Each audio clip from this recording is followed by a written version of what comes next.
Hello, annyeonghaseyo, all my beautiful people. How are you doing today? And welcome to the Alternate Point of View. My name is Tracy Lee, and welcome to anyone who is new to this channel. Of course, welcome back to all of my OGs.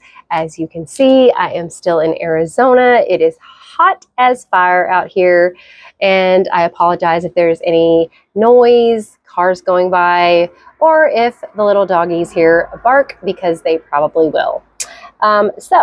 Today we are going to be talking about the Robert Tellis trial. This is the trial going on in Las Vegas. This is the trial regarding the journalist, Mr. German. It's spelled German, but he is the journalist who was apparently writing a bunch of stories about Robert Tellis, who was a local public administrator in Clark County there in Vegas, local city councilman apparently, or something, a part of the city council, which he meant he was public administrator. I guess as the public administrator, he was doing some things to uncover some real estate fraud or something like that. At least that's what the defense is trying to put on, that he was doing good for Clark County. But apparently, according to the journalist, Jeff German, he was not doing good for the county. He was actually belligerent. He was rude to his staff. He had some kind of shady behavior, and Jeff German was uncovering all of these things, and he had written several articles about Robert Tellis. He was requesting information through the Freedom of Information Act, and he was requesting like emails and text messages between a woman named Roberta and Robert Tellis, because I just realized her name is Roberta, and Robert, that was Robert's assistant, main go-to person. And as I've discovered throughout the trial, excuse me, I am so sorry. But apparently, according to Jeff German, this has come out in the trial, that Roberta and Robert were having some sort of fling. That is pretty shocking. There was video footage of the two of them in the back seat of a vehicle, and even showing that she was getting out and kind of shimmying her dress down. She was even on the stand talking about what she noticed. Jeff German asked for all of their communication via text, via email, via personal phone information. So he was on to something. I'm not really sure. It had been about 4 months since Jeff German had written his last article about Robert Tellis. Robert Tellis lost his re-election. So I think Robert Tellis was upset about all of these articles coming out about him that Jeff German was writing. He was doing some big stories. He was an investigative journalist, and he was hot and heavy on Robert Tellis. So on September 2nd, Jeff German was found in his front yard, passed on. And the crazy thing is there is video footage literally from all around Jeff German's home. And you can see a man walking along the sidewalk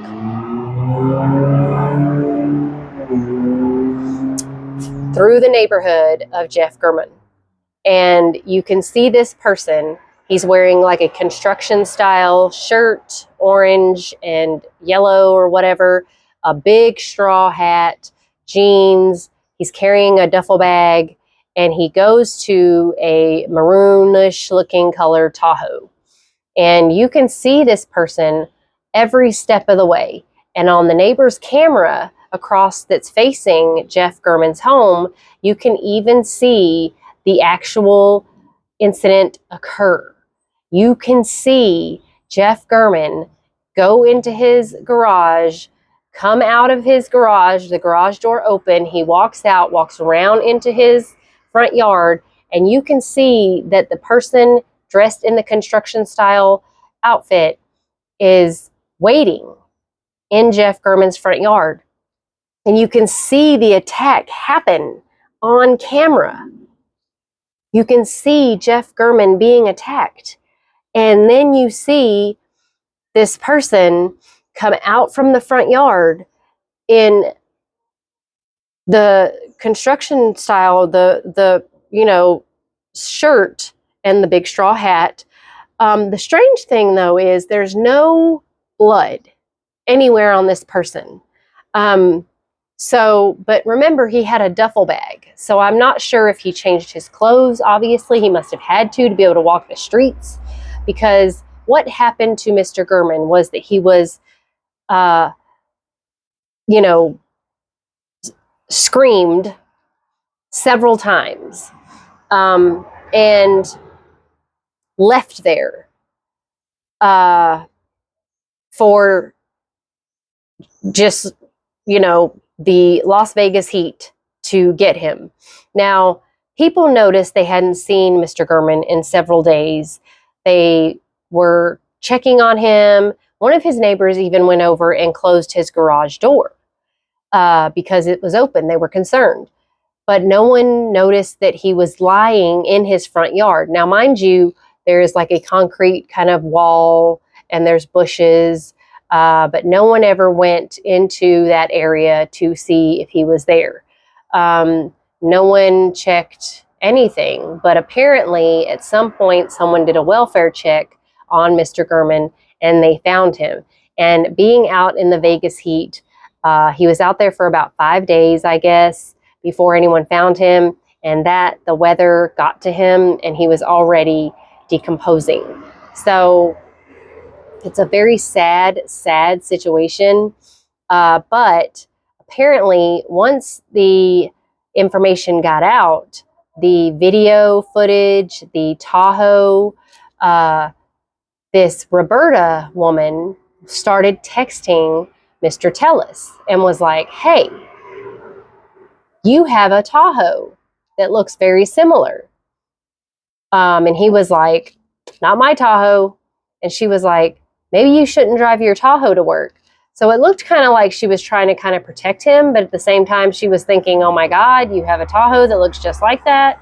I'm getting worried. And she was very legitimately concerned about him and thinking, this looks just like you. Does your Tahoe have matching tires and wheels? Does your Tahoe have a rack on the top of it? What's the deal? So by the time they brought Robert Tellis in for questioning, several days had passed. He had a cut on his hand. So this is kind of very similar to, again, I hate to keep comparing, but to the Samantha Wall situation. There were no cameras that caught everything in front of her townhome. It was a very bloody crime scene, yet there was no blood on the person they accused. Also, the person they accused wouldn't have had time, Michael Jackson Bolanos, to change his clothes because of the time frame they're trying to stick him in. Also, there was no motive for Michael Jackson Bolanos to do what he was accused of doing, as in Robert Tellis had a motive. Robert Tellis had a bag to change clothes. Robert Tellis was seen on camera with his Tahoe, even though they didn't get an actual picture of the plate. They are saying that it was his Tahoe, or his wife's Tahoe, rather. Also, I mean, the mountain of evidence against Robert Tellis to plead not guilty. And by the way, he wanted to represent himself. This took a while because he wanted to represent himself. I will say that his attorney is pretty good. The attorney is actually very good at this questioning. The cross-examination questions are coming across very, very good. He is trying to discredit many of the witnesses, even the detectives. I don't know a whole lot about this case, but I do know that there was a back and forth between Tellis and German. Tellis was very upset at how Gurman portrayed him, how Gurman made him look in the press. And, you know, Tellus was trying to get back his political career. Also, again, like I said, Tellus was not reelected. But I do find it odd that the stark differences of how this case was handled as opposed to how, Samantha Wall's case was handled. I can see the professionalism in the Vegas case as opposed to the professionalism in the Detroit case, right? They actually they posted things. They posted the cameras, the surveillance. They got as much information from the public as they could. They weren't secretive about it, unlike Detroit, who's super secretive about anything that they get as far as information is concerned. For a case, they just go out and they pick whomever they want. But Vegas, they really investigated this. They asked for the public's, help, and they got it. And they actually got it from a lot of people Tellus knew. A lot of people that Tellus had working for him were complaining about him, and that is kind of what Jeff Gurman was doing articles about, was how he was treating his staff, how he was, acting as in his position, he was abusing his power. Tellus, sitting as a defendant, he's shaking his head a lot. He makes some weird faces. Just looking at his face is just kind of odd. He is acting very like, no, this isn't right, or I don't agree with that, or, things like that. But the interesting part is the affair that he was having with his assistant, and she suspected him right away. She was the first one to pop up and say, yo, that's your Tahoe. You can't drive that anymore. Don't drive that. Don't put that out in public. And he immediately was like, I didn't do it. It wasn't me. But the DNA says otherwise. Jeff Gurman had Tellus's DNA under his fingernails. They also found a mountain of evidence in Tellus's house. They found the shoes he was wearing that day. They were cut up into little pieces. He had one shoe that was in one piece, another shoe that was cut in half, and then cut into a bunch of pieces, and the pieces were put in a bag. And he's trying to say that wasn't his shoe, but it's just his DNA on that shoe. They also found the straw hat that was cut into a bunch of pieces. I mean, they basically found all this evidence at Tellus's house. So, I mean, what are you talking about, dude? Like this, you're the only person, and it was his DNA that was on those items. So I just find it very odd that he's pleading not guilty when it's all the DNA is all there. Now, again, he also has data, right? He said he wasn't there. He was somewhere else. He was at home. He also said he went to a store, much like Jeff Herbstman said in the Samantha Wall trial, that he went to the grocery store the next day and then he didn't leave his house, that his phone was home. Same thing with Robert Tellus. So the data does not link him to Jeff Gurman's home, but nor did Jeffrey Herbstman's. So it's very similar story, very similar alibi, but then you see the video footage and then you see the DNA. So it's just kind of strange how all of this just kind of puts him in the location. Again, but this is also a much better investigation, a much better job that the Las Vegas Police Department did than I would say Detroit did in the Samantha Wall case. So as far as I can see right now, it's not looking good for Robert Tellus, but I will say he does have a good defense team. I don't know who these attorneys are, but they're doing a very good job of poking holes in the witnesses' testimony. But it's a very interesting case just because of the mountain of evidence that the prosecution has. They have the clothing, they have the DNA, they have the vehicle, they have motive, they have pretty much, it's like a great case. It just really, really is. It's amazing. This case is is interesting because they have so many things really buttoned up and put in a box and wrapped with a bow on it. It just looks great. I mean, you have the guy on camera. I mean, you don't have his face, obviously. You don't have him literally on camera because you can't see him there because he's wearing a disguise. But I mean, it's you have his DNA under Jeff German's fingernails. You have his Tahoe there. He did exactly what a person who's trying not to get caught would do, and that is leave his phone somewhere else so the data wouldn't catch him. But again, I'm waiting to see. I have not got to finish today's court, but I'm waiting to see if the navigation system on the Tahoe is able to show where the Tahoe was exactly, because that will tell a lot. If it shows that his Tahoe or his wife's Tahoe was in the area, then that's pretty much, dunzo for Robert Tellis. I don't know what else can show what he was doing without the cell phone, and also the after with his assistant or whatever she was that he was having the affair with. Like, she called him out right away. She knew it was him. I mean, who knows you better than your wife or your mistress, right? I mean, so I think the case is interesting just because it's been a while since we've had a case that literally had, like, it's really Wade Wilson and, ones that are just literally caught on camera, uh, buttoned up in a nice bow. So I think this case is interesting just because he's making these facial expressions at the defense table where he's just like, big eyes and his forehead. Oh my gosh, that forehead, you guys.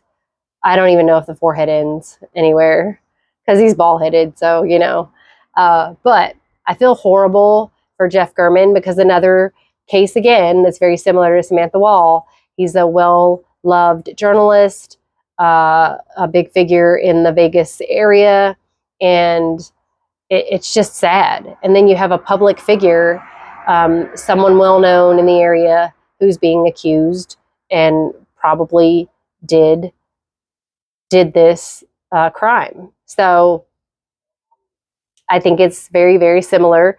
The stark difference is the investigation, the maturity of the investigative team, and the expertise. And obviously, you can see that the autopsy was much better done than the one in Detroit. So, yeah, there is that. But this trial is going to keep going for a little bit longer, obviously, because it's got a lot of meat to it. And that is what makes it a really good trial. It's not fluff. It's not full of just extra stuff that doesn't matter. It's actually got evidence, like a lot of evidence that they're bringing in.